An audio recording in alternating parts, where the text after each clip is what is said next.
একসময় মানুষকে পাগল বানাতে দুধের সাথে ধুতরা ফুল খাইয়ে দেওয়া হতো।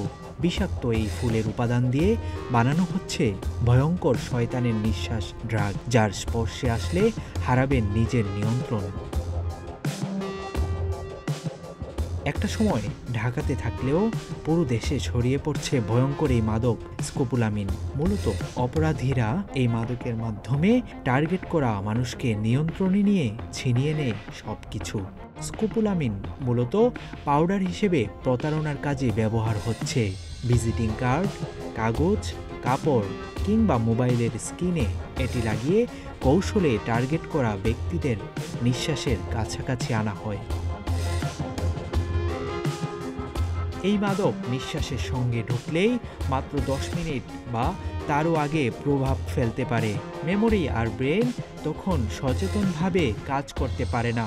কারো ক্ষেত্রে স্বাভাবিক হতে 1 ঘন্টা লাগে, আবার কেউ 3-4 ঘন্টার মধ্যেও স্বাভাবিক হতে পারে না। 2023 সালে নারায়ণগঞ্জে প্রথম এই মাদকের খোঁজ পায় পুলিশ। সে সময় বেসরকারি বিশ্ববিদ্যালয়ের একজন শিক্ষক হত্যাকাণ্ডের শিকার হন। সেই হত্যার ঘটনার তদন্ত করতে গিয়ে পুলিশ 2 জনকে গ্রেপ্তার করে। এদের মধ্যে একজনের কাছে প্রথমবারের মতো স্কোপোলামিন পাওয়ার কথা জানায় পুলিশ। স্কোপোলামিন মূলত একটি সিনথেটিক ড্রাগ। চিকিৎসা বিজ্ঞানে ওষুধ তৈরিতে এর ব্যবহার আছে। বমি বমি ভাব, মোশন সিকনেস এবং কোনো ক্ষেত্রে অপারেশন পরবর্তী রোগীর জন্য ঔষধে এর ব্যবহার আছে।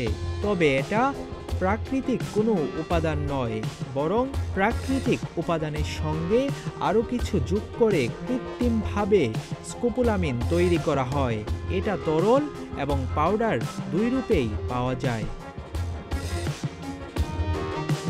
মাদকদ্রব্য নিয়ন্ত্রণ অধিদপ্তরের প্রধান রাসায়নিক পরীক্ষক ডক্টর দুলাল কৃষ্ণ সাহা গণমাধ্যমকে জানান, একসময় মানুষকে পাগল করে দেওয়ার জন্য দুধে ধুতরা বেটে খাইয়ে দেওয়া হতো। ধুতরা ফুল কিন্তু একটা বিষ।